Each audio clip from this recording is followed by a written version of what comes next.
الحمد لله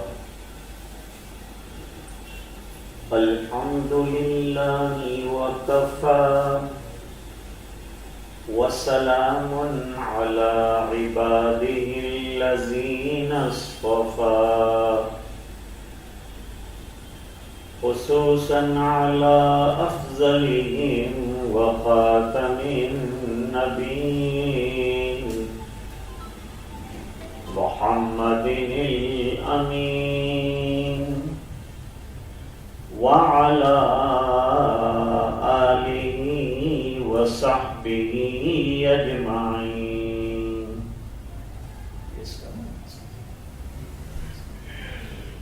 أما بعد،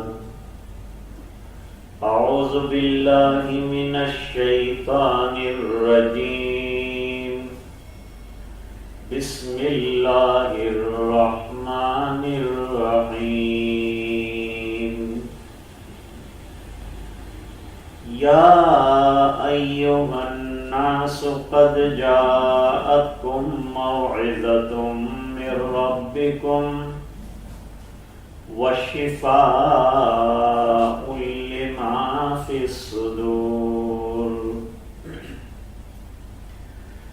وهدى ورحمة للمؤمنين.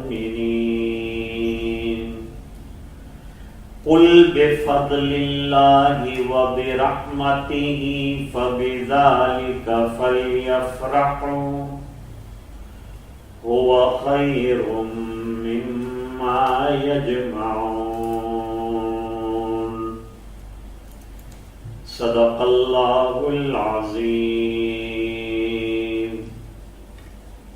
اللهم صل على سيدنا محمد وعلى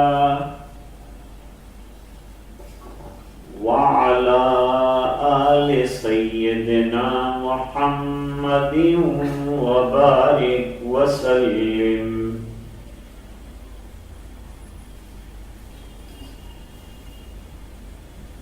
معززہ موقرہ دینی مائیں اور بہنیں، بزرگوں اور دوستوں،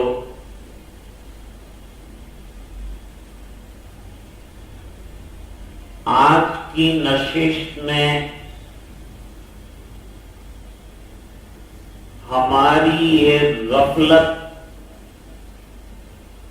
کی طرف توجہ دلانی ہے اور اس کی اصلاح کرنی.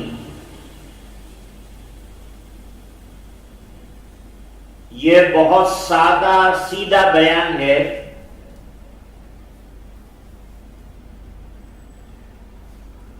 اللہ تعالی نے ہمیں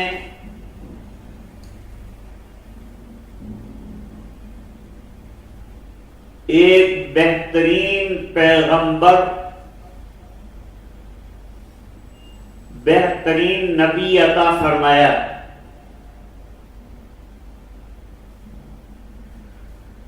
اور اس کے ساتھ اللہ تعالی نے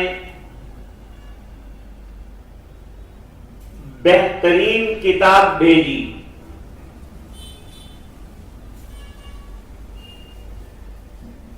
یہ کتاب اتنی عظیم ہے، اتنی بڑی ہے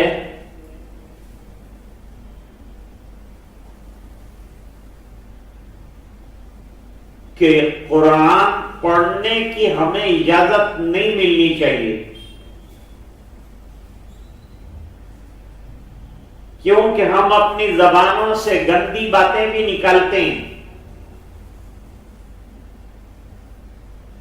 جھوٹ بھی آتا ہے، کینہ کپٹ کی بات بھی آتی ہے، برائیاں بھی آتی ہے، غیبت بھی آتی ہے. ہم نے زبانوں کو گندا کر رکھا ہے.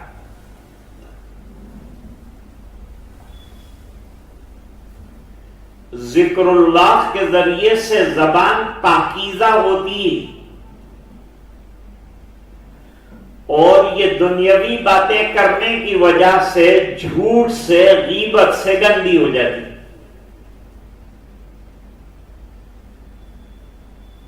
اس لیے شریعت مقدسہ نے مسلمان مردوں اور عورتوں کو غیبت سے حتی الامکان روکا ہے۔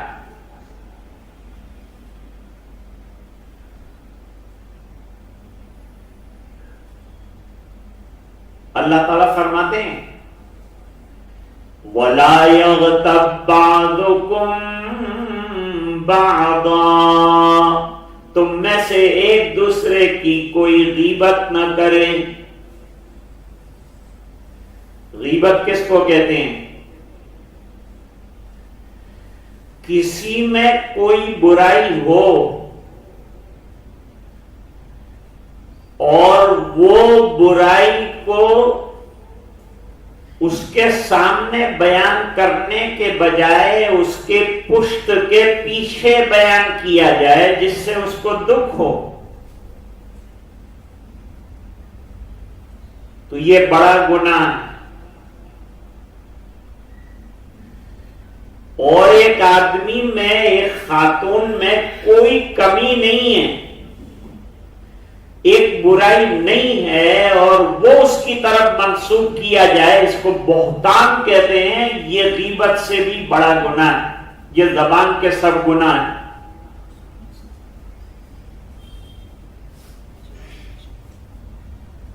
لیکن اللہ تعالی نے اتنا بڑا کرم فرمایا ہے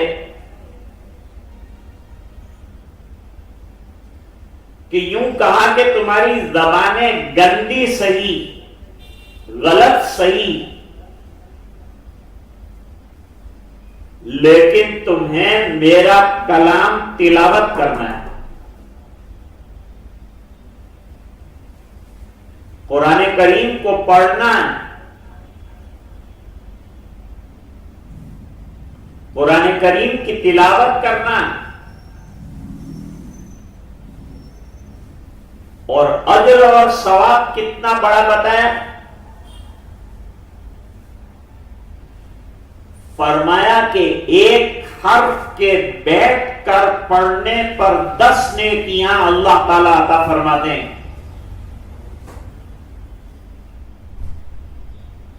10 نیکیوں کا اجر اللہ تعالیٰ ایک حرف کے پڑھنے پر دیتے ہیں۔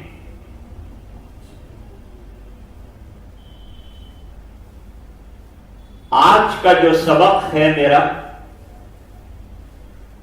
وہ یہ ہے کہ آج ہمارے گھروں سے تلاوت نکل گئی، نہ گھر میں بڑے تلاوت کرتے ہیں نہ چھوٹے تلاوت کرتے ہیں۔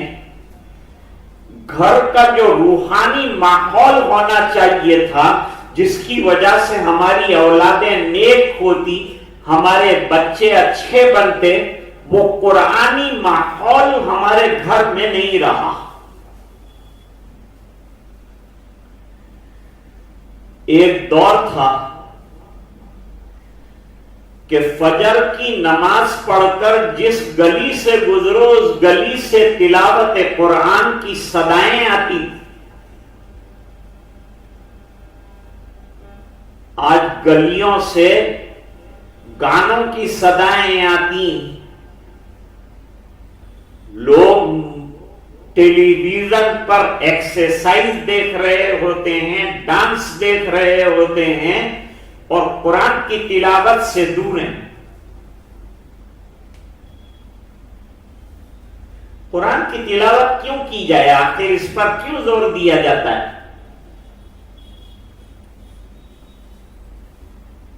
کتاب و سنت کی روشنی میں یہ پتہ چلتا ہے کہ قرآن کریم کی تلاوت سے گھروں میں رحمتوں کا نزول ہوتا ہے اور شیاطین بھاگ جاتے ہیں۔ آج کل باپوؤں کا زور ہے، آپ کے یہاں تو مولویوں کو باپو کہتے ہیں، لیکن میری مراد وہ علماء نہیں، وہ لوگ ہیں جو ہم کو غلط شلط باتیں بتا کر تعویذ پکڑاتے ہیں، پیسہ ہمارا لے جاتے ہیں اور ہم کو قرآن سے محروم کرتے ہیں۔ میرے والد صاحب کے پاس کوئی حافظ قرآن تعویذ مانگتا تھا تو نہیں دیتے تھے،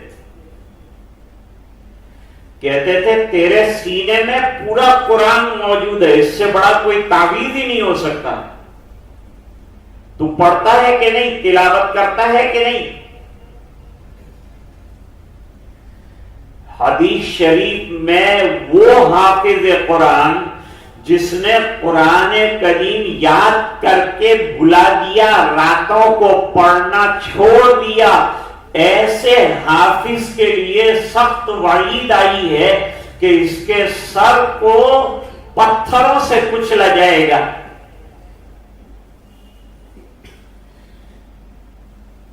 اب کوئی مسلمان کا گھرانہ ایسا ہے کہ جس میں قرآن کریم نہ ہو، لیکن اگر سروے کیا جائے گا تو یہ پتا چلے گا کہ 80% ہمارے مکانات ایسے ہیں جو تلاوت کی برکت سے محروم ہیں۔ قرآن شریف میں ایک سورت ہے، پہلے ہی نمبر کی سورت ہے، سورہ فاتحہ کے بعد پہلی سورت، اس کا نام ہے سورۃ البقرہ۔ 286 آیتیں ہیں، 40 رکوع ہے، اور حدیث شریف میں فرمایا جو سورۃ البقرہ پڑھا کرے گا اس کے اوپر کسی جادو کرنے والے کا جادو کا اثر نہیں ہو۔ نمبر 2، سورہ بقرہ کی فضیلت میں فرمایا کہ جس گھر میں سورہ بقرہ پڑھی جائے گی شیطان اس گھر سے بھاگ جائے گا۔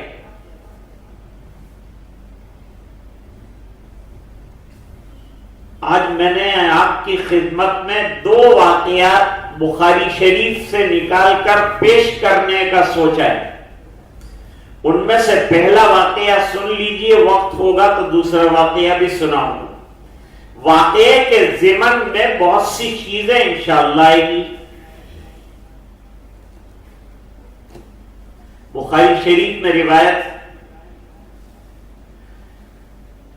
حضرت ابو ہریرہ رضی اللہ تعالیٰ عنہ، یہ جلیل القدر صحابی ہیں۔ آج آپ مجھے ابھی بتایا حضرت حاجی صاحب دامت برکاتہم العالیہ نے کہ داری جو دور ہے یہاں سے، وہاں سے 2-3 رکشے بھر کر خواتین جو ہیں دین کا علم حاصل کرنے کے لیے اس مجلس میں تشریف لائی ہیں۔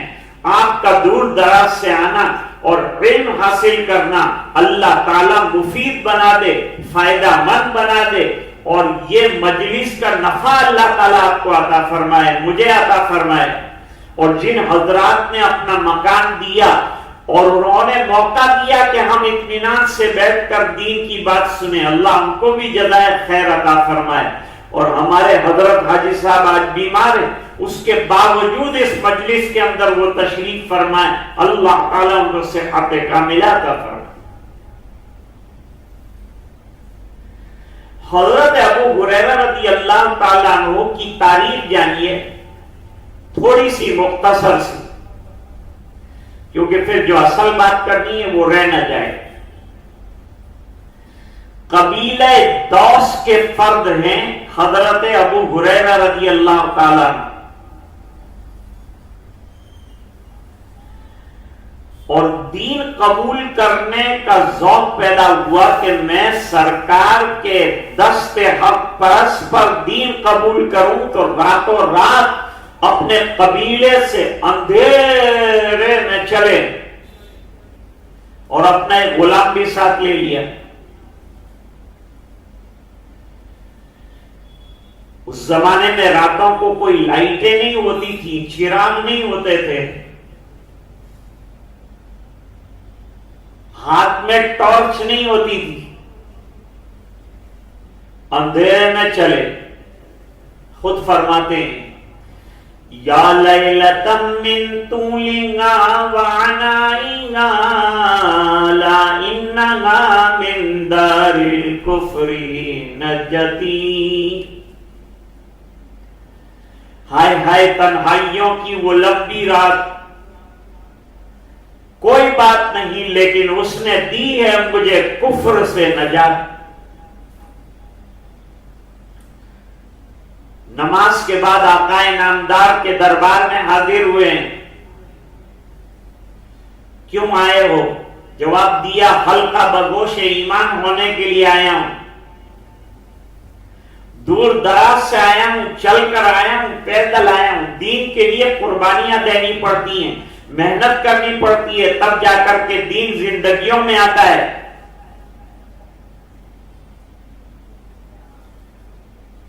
کلمہ پڑھایا سرکار نے، پوچھا اور احوال سنا، کہ میرا غلام رات کو ہاتھ چھوڑا کر بھاگ گیا رات کے اندھیرے میں، ادھر اسلام قبول کیا۔ حضور نے فرمایا ذرا پیچھے مڑ کر دیکھو، تمہارا غلام بھی آ گیا۔ دین قبول کرنے کے بعد آدمی کا کچھ جاتا نہیں ہے، جو گیا ہے وہ بھی آ جاتا ہے۔ اللہ بہت دیتے ہیں، دین قبول کرنے والوں کو مال کا ڈھیر اللہ دیتے ہیں۔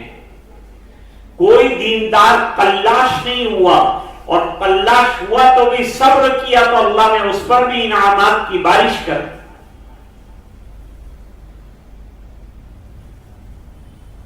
خود حضرت ابو ہریرہ کہتے ہیں کہ میرا حال یہ تھا کہ کھانے کو نہیں ملتا تھا سرکار کے زمانے میں، لیکن آقا کی خدمت میں رہ کر دعائیں لی۔ بھئی بڑوں کی دعائیں لینی چاہیے، اللہ والوں کی دعائیں لینی چاہیے، ماں باپ کی دعائیں لینی چاہیے۔ آج کی بیٹیاں ماں باپ کی خدمت نہیں کرتی کہ اللہ تعالی ماں باپ کی دعاؤں سے انہیں نواز دے۔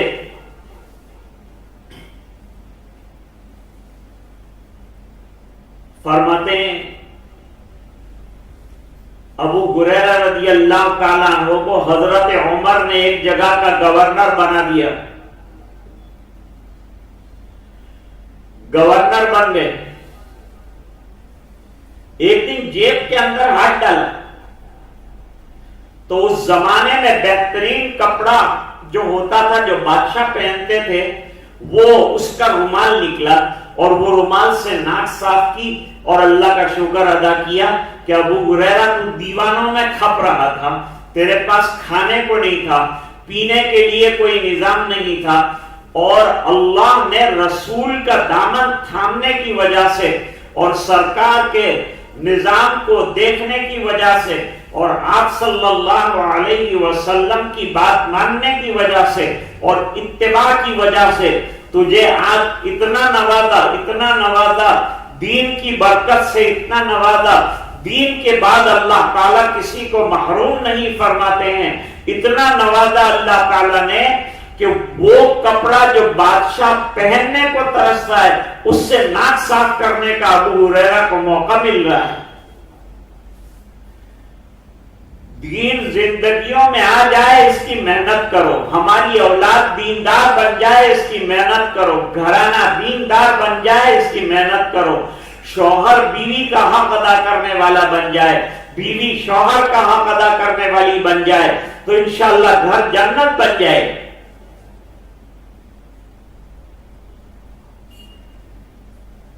ابو ہریرہ رضی اللہ تعالیٰ عنہ نے دیکھا کہ گیا ہوا غلام واپس آ گیا، گئی ہوئی نعمت واپس آ گئی، تو ابو ہریرہ رضی اللہ تعالیٰ عنہ نے فرمایا اللہ کے رسول آپ گواہ رہیے، میں نے اس غلام کو بھی آزاد کر دیا۔ ارے کیوں آزاد کرتے ہو؟ غلام کو جواب دیا، اس بنا پر آزاد کرتا ہوں کہ اللہ تعالیٰ نے مجھے بتوں کی غلامی سے آزادی دے دی اور اللہ نے اپنا غلام بنایا، اس بنا پر یہ غلام کو میں غلامی سے آزادی دیتا ہوں۔ اس نے بھی ایمان قبول کر لیا، اس نے بھی دین قبول کر لیا۔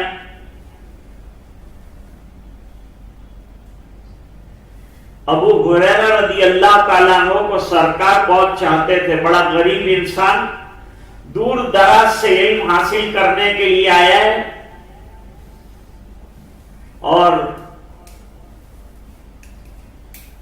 آنے کے بعد بڑی محنتوں کے ساتھ رات دن دربار رسول میں پڑے رہتے ہیں۔ بھائی دین رات دن لگے رہنے سے آتا ہے زندگیوں میں، نماز، تلاوت، ذکر، عبادت، دعائیں، اللہ سے مانگنا، یہ ہر آن اور ہر لمحہ. اور یاد رکھو کہ دین 24 گھنٹے کا معاملہ ہے. یہ نہیں ہے کہ نماز پڑھ لی تو ختم ہو گیا. نہیں، اپنی اولاد کی تربیت 24 گھنٹے کا مسئلہ، شوہر کے حقوق 24 گھنٹے کا مسئلہ، ماں باپ کی خدمت 24 گھنٹے کا مسئلہ. اور یہ سب دین کے مسائل ہیں. یہ دنیا نہیں ہے، دین ہے.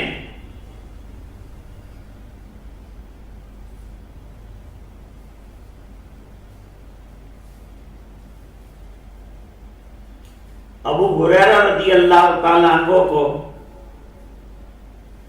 حضور پاک صلی اللہ علیہ وسلم نے ایک ذمہ داری سپرد کی. بڑے غور سے سننا.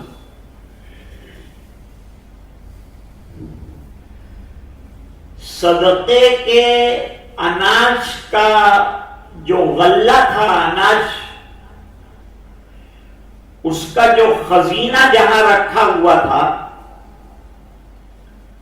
اس کی رات کی نگرانی حضرت ابو ہریرہ رضی اللہ تعالیٰ عنہ کو دی گئی. اور حضور پاک صلی اللہ علیہ وسلم نے فرمایا بڑا خیال رکھنا، یہ نگرانی تم کو سپرد کر رہا ہوں، یہ اناج اور غلے کا دھیان رکھنا کوئی چرا کے نہ لے جائے، کیونکہ یہ غریبوں کا حق ہے. غربا کو تقسیم ہونا ہے. ابو ہریرہ رضی اللہ تعالیٰ عنہ بڑے فرما بردار، یہ ذمہ داری کو منظور کر لیا. راتوں کو جاگنا ہے بھائی. حدیث شریف میں فرمایا اسلامی لشکر کی حفاظت کے لیے ایک رات کی چوکیداری کرنا دنیا و ما فیہا سے بہتر ہے.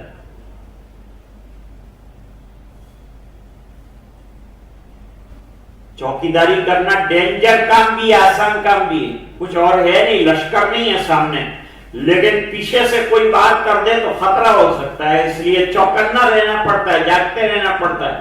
اس کے بھی واقعات ہیں حدیث میں، اس پر بھی تبصرہ کیا گیا ہے. ہم لوگ دینیات سے بہت کم واقف ہیں، دین سے ہمارا تعلق کٹتا جا رہا ہے. ہم دنیا میں اتنے الجھ گئے، زیادہ تر جس کے پاس دیکھو موبائل ہوتا ہے، اور موبائل میں کوئی دین نہیں دیکھتے، دنیا کو دیکھتے ہیں. جبکہ دینی بہت سی چیزیں موبائل میں آتی ہیں. فضولیات سے بچاؤ اپنے آپ کو، اور موبائل کا بھی اچھا استعمال کرو.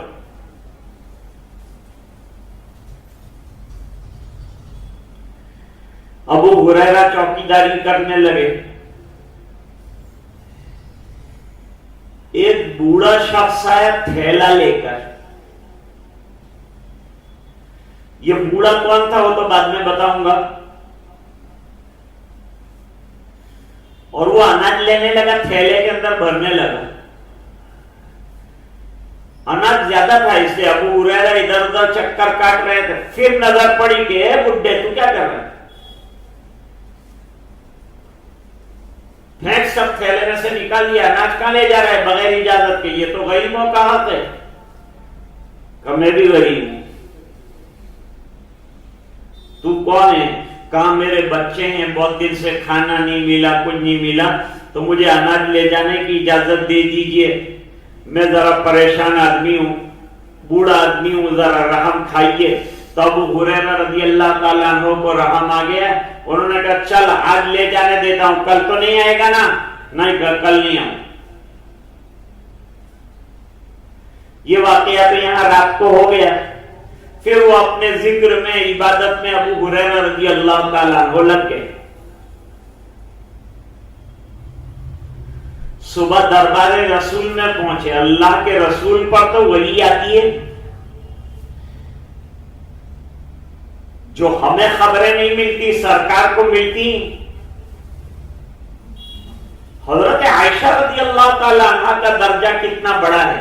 حضور فرماتے ہیں کہ اور کسی زوجہ کے بستر پر وحی نہیں آتی، اور آتی ہے تو عائشہ کے بستر پر جبریل آتے ہیں. اور خالی جبریل آتے نہیں ہیں، بلکہ وہ حضرت عائشہ کو سلام بھی کہتے ہیں. اور حضور صلی اللہ علیہ وسلم فرماتے ہیں عائشہ جبریل تم کو سلام کہہ رہے ہیں. حضرت عائشہ فرماتی ہیں کہ ترا مالا نرا، آپ وہ چیزیں دیکھتے ہیں جو ہم کو نظر نہیں آتی. بڑا اونچا مرتبہ ہے حضرت عائشہ رضی اللہ تعالیٰ عنہ کا. خالی مردوں کو مرتبے نہیں ملے، عورتوں نے بھی عبادتیں کر کے حضور کی خدمت کر کے بڑے مرتبے حاصل کیے ہیں.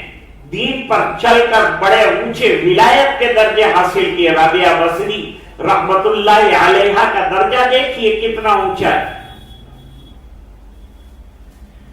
حضرت فاطمہ رضی اللہ تعالیٰ عنہ کا درجہ کتنا اونچا ہے.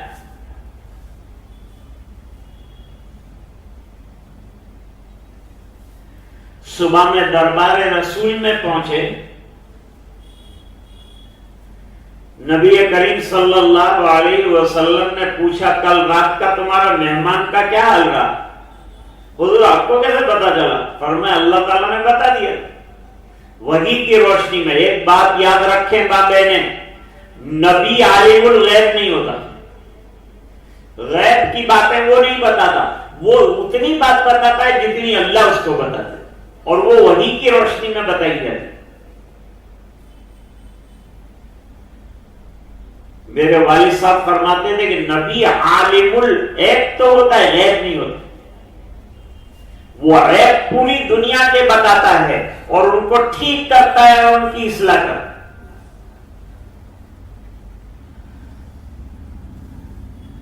حضور آپ کو پتا چل گیا کہ مہمان آیا تھا کل کا؟ جی پتا چل گیا. اور انڈا لے گیا نا؟ وہ کہاں وہ لے گیا؟ تو وہ جھوٹا ہے. اچھا جھوٹا ہے ضرور؟ کہاں بالکل جھوٹا ہے. اور دیکھنا کہیں دوسری مرتبہ نہ آئے. کہنے حضور اب تو آیا تو میں پکڑ کے آپ کی خدمت میں یہ چور کو پیش کروں گا. چوری بڑا خطرناک جرم ہے. جب بیعت کرواتے ہیں نا مریدین کو تو ایک بات یہ بھی بیعت کے اندر لی جاتی ہے کہ میں چوری نہیں کروں گا. اور چوری جو ہے خطرناک گناہ ہے، بڑا گناہ ہے. چوری اگر 10 درہم کی جائے تو ہاتھ کاٹا جاتا ہے، پونچے سے سیدھا ہاتھ کاٹا جاتا ہے. ایک خاتون نے مدینہ منورہ میں زیور کی چوری کی. زیور کی چوری کرنے کے بعد حضور کے دربار میں، حضور کی کورٹ میں مسئلہ آیا. ثابت ہو گئی چوری.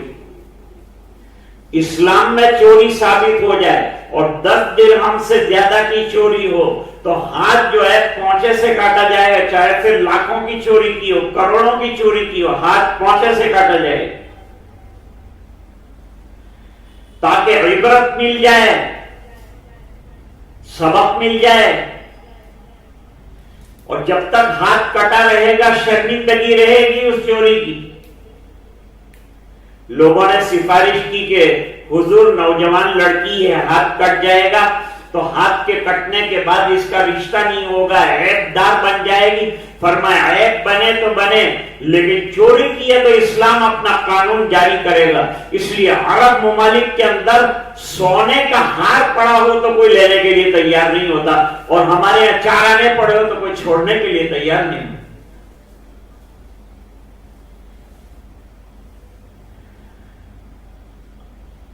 حضور سے سفارش کروائی، حضور نے منع فرمایا، ہاتھ کٹا اور شادی بھی ہوئی. اس خاتون کی شادی بھی ہوئی، معاشرے کے اندر رہی بھی، اور بار بار حضور کے دربار میں آتی تھی کچھ تعاون حاصل کرنے کے لیے، مدد حاصل کرنے کے لیے، اور حضور بار بار اس کی مدد بھی فرماتے تھے اور گھر میں آنے بھی دیتے تھے. اسلام بہت صاف ستھرا اور صداقت والا اور انصاف والا مذہب ہے. اسلام کو اپناؤ، دین کو اپناؤ، اپنی اولاد کو دین پڑھاؤ، ان کو عقائد پڑھاؤ، غلط باتیں ان کے دل دماغ سے نکالو، اور اسلام کا پریچے ان کو ہونا چاہیے. ہماری بچیوں کو دین آنا چاہیے.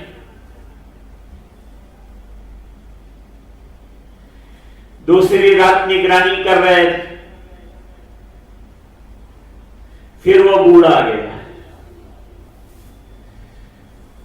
پھر آ کر اس نے اناج لینا شروع کیا. حضرت ابو ہریرہ نے پیچھے سے پکڑا, کیا کر رہا ہے؟ کل تو نے وعدہ کیا تھا کہ نہیں آؤں گا. کہ نہیں, وہ بچوں کی ضرورت ایسی ہے, اس بنا پر میرے کو آنا پڑا. آج تو تجھے نہیں چھوڑوں, آج تو تجھے دربار رسول میں لے جا کر ہی چھوڑوں. تو بڑا خراب آدمی معلوم ہوتا ہے. کہ نہیں, آج کا دن مجھے چھوڑ دو, کل نہیں آؤں گا. پھر دل ذرا مسلمان کا نرم ہوتا ہے, بار بار معاف کر دیتا ہے, بار بار سامنے والا گناہ کرتا ہے, بار بار معاف کرتا ہے. میرے رسول کا طریقہ یہ ہے کہ بار بار معاف کیا. نبی کریم صلی اللہ علیہ وسلم نے معاف کرنا حضور کا شیوا. خذ العفو وامر بالعرف واعرض عن الجاہلین.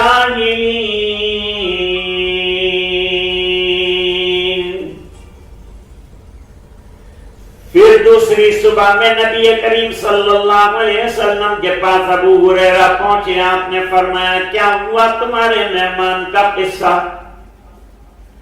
کہ حضور پتا چل گیا, کل بھی وہ آیا تھا, بہانے کہانے کر کے اناج لے گیا, غلہ لے گیا, اور مجھے اسے چھوڑ دینا پڑا.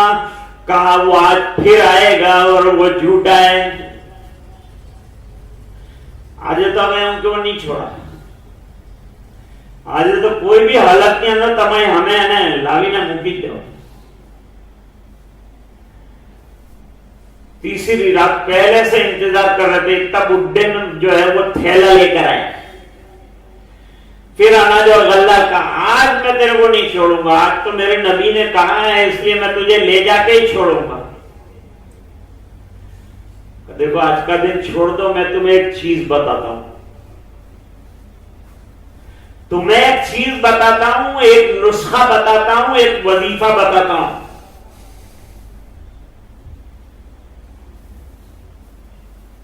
ایسے بھی کوئی آدمی ہم کو کہتا ہے کہ میں تم کو مالدار ہونے کا وظیفہ بتاتا ہوں تو ہم بے چین ہو جاتے ہیں کہ لا بھائی 56 کروڑ کی چوتھائی دلائے گئے, لا جلدی وظیفہ بتا. ہم کو کچھ کرنا نہیں ہے, کام نہیں کرنا, نماز پڑھنے کا کو دو بھاری پڑے بس, لیکن بیٹھے بیٹھے وظیفہ بتا تو تیار ہے. وظیفہ بناؤ, میں مالدار بن جاؤں, میرے سب کام بن جائیں.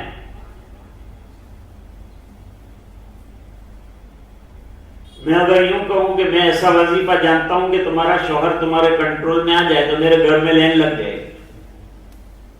سب آئیں گے, مولانا جلدی ایسا وظیفہ بتاؤ کہ میاں کنٹرول میں آئے.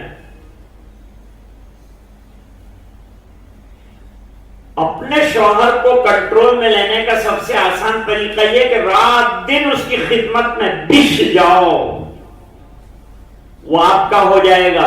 وہ دیوانہ نہیں ہے, وہ آپ کی خدمت کو دیکھا کر قربان ہو جائے گا. شوہر کی خدمت یہ جنت کمانے کا راستہ ہے, ماں باپ کی خدمت یہ جنت کا دروازہ کھلوانے کا راستہ ہے, اللہ کو راضی کرنے کا راستہ ہے.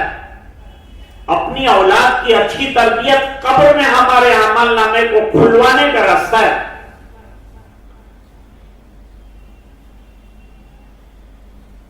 میں تمہیں وظیفہ بتاتا ہوں, اور دیکھو سچا وظیفہ بتاتا ہوں, اور پھر کبھی نہیں آؤں گا. چل بتا وظیفہ. وظیفہ بتایا اس نے, اللہ لا الہ الا هو الحی القیوم لا تأخذه سنۃ ولا نوم.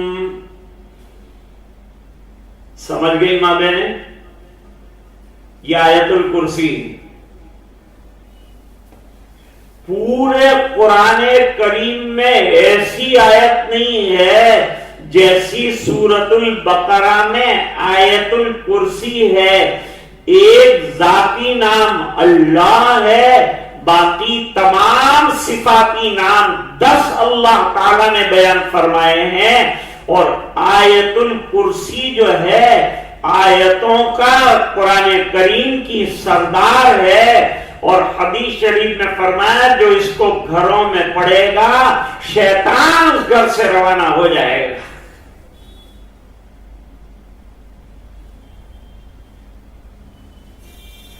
اس کا نام آیت الکرسی رکھا ہے کیونکہ اس میں ایک جگہ پر تذکرہ ہے کرسی کا. کرسی سے یہ ہم جو بیٹھتے ہیں سڑیلی کرسی نہیں مراد ہے بلکہ اللہ تعالیٰ کا عظیم کرسی جو ہے عرش پر جو براجمان ہے وہ مراد ہے.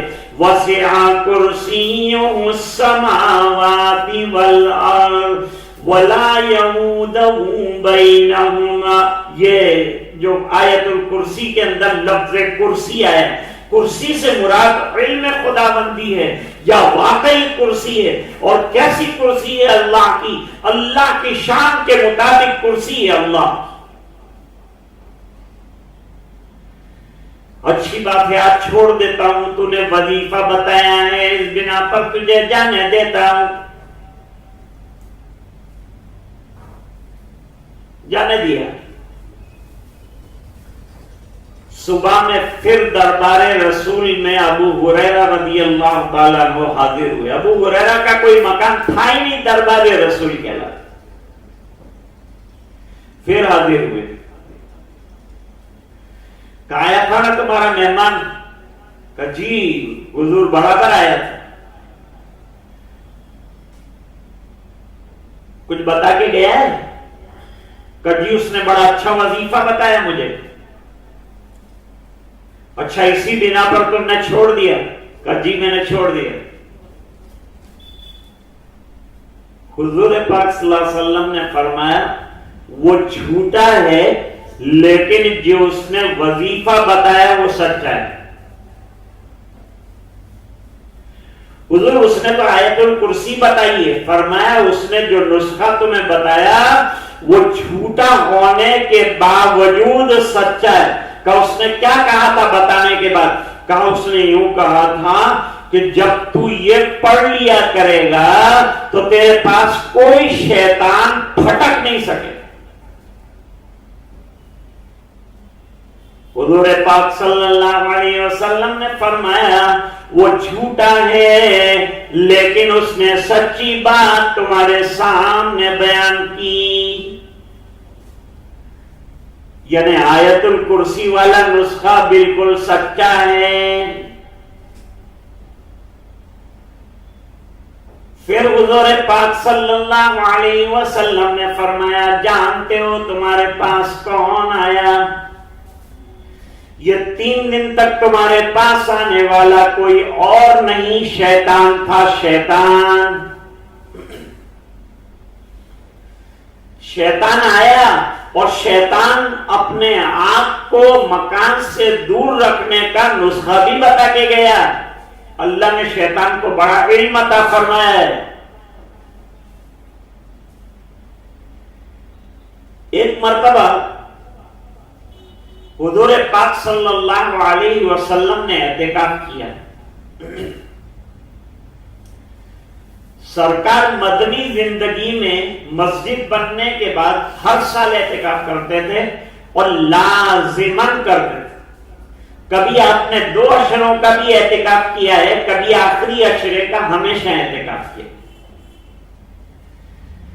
اعتکاف کرنا سنت مؤکدہ علی الکفایہ ہے. مرد لوگ جو ہے ایسی مسجد میں جہاں 5 گانا نمازیں ادا کی جاتی ہیں وہاں اعتکاف کر سکتے ہیں, اور اعتکاف روزے کے ساتھ کیا جائے گا اور بڑے ثواب کا حامل ہے. سوتے ہوئے بھی معتکف کو عبادت کرنے کا اجر اللہ تعالیٰ عطا فرما دے.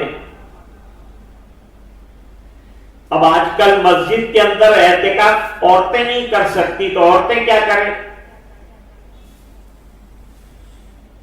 اب جیسے یہ گھر ہے, اللہ تعالیٰ نے صاحب خانہ کو ثروت سے نوازا, انہوں نے بہت بڑا مکان بنایا. جب کسی کو اللہ تعالیٰ بڑا مکان بنانے کا موقع دے تو اس کو جہاں ڈرائنگ روم, جہاں سیٹنگ روم, جہاں لیونگ روم, جہاں بیڈ روم بناتا ہے وہاں ایک روم عبادت کے لیے بنا ہے، امام بخاری فرماتے ہیں، اور عبادت کے روم کے پاس کی ٹوائلٹ اور وضو خانہ بنائے تاکہ خود بھی مرد لوگ بھی نوافل جو ہے گھر کے مصلے پر ادا کریں اور گھر میں نمازوں والا ماحول بنے۔ اور یوں فرمایا کہ عورتیں رمضان کے اندر اسی عبادت خانے کے اندر اعتکاف کر لیں، ایک چھوٹے کمرے میں گھر کے اندر اعتکاف عورتیں کر سکتی، اور 10 دن کا اعتکاف، آخری عشرے کا اعتکاف کریں، بڑے ثواب کی چیز۔ سب مشاغل سے فارغ ہو جائیں، کیچڑ وغیرہ سے الگ ہو جائیں اور عبادت کے اندر لگ جائیں، اور 10 دنوں میں خوب قرآن کریم کی تلاوت اور ذکر اللہ کریں اور نمازیں پڑھیں اور اپنے 10 دن کو جنت بنا دیں۔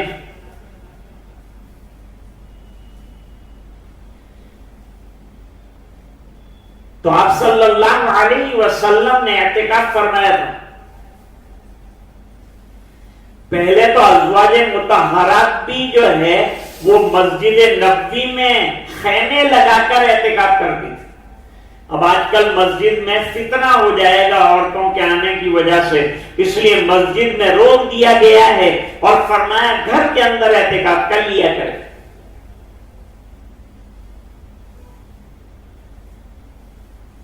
معتکف میں حضرت صفیہ رضی اللہ عنہ، یہ حضور کی بیوی ہیں اور ام المومنین ہیں، یہ ملاقات کے لیے آئیں